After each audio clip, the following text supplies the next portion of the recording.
Hi everyone, welcome to my channel Flutter Coding 101.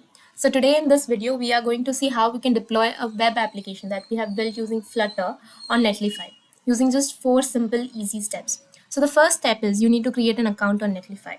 So for this I'm going to go to Netlify.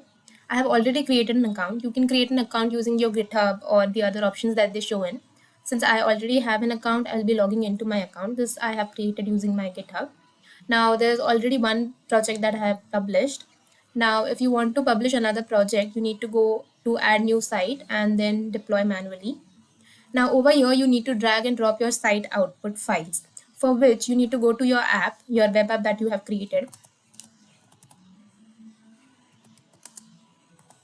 and you need to run the command flutter build web.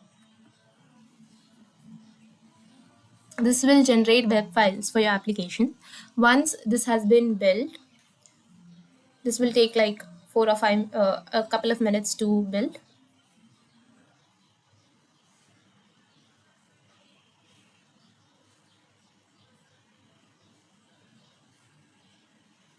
Once this is done, you need to go to your development to the place where your project is stored.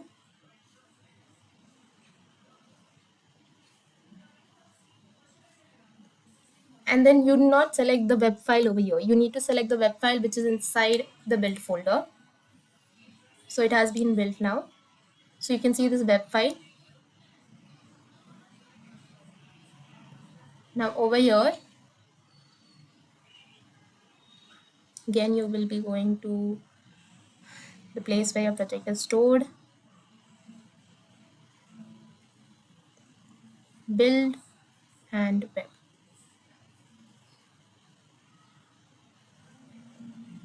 And upload these files.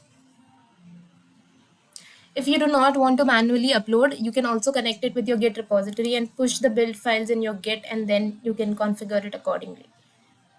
You can also, once you have deployed, you can redeploy. My previous site that I have deployed it twice. So if you make any changes or anything, then you can redeploy in the same project. So here you can see the logs. You need to go to site configuration. Here you go to site, change site name. Here you can change the name of your site. In case you have already a domain, you can specify the domain. I do not have, so I am just naming my site. Once you do this, the site will be deployed in 10 minutes. And then once you click on this link, you can see your web app on the site. So that's it. That's how you deploy a Flutter web application on Netlify. Please do like my videos and let me know how you find them. Please do like, share, and subscribe. And I will see you in my next video. Thank you so much.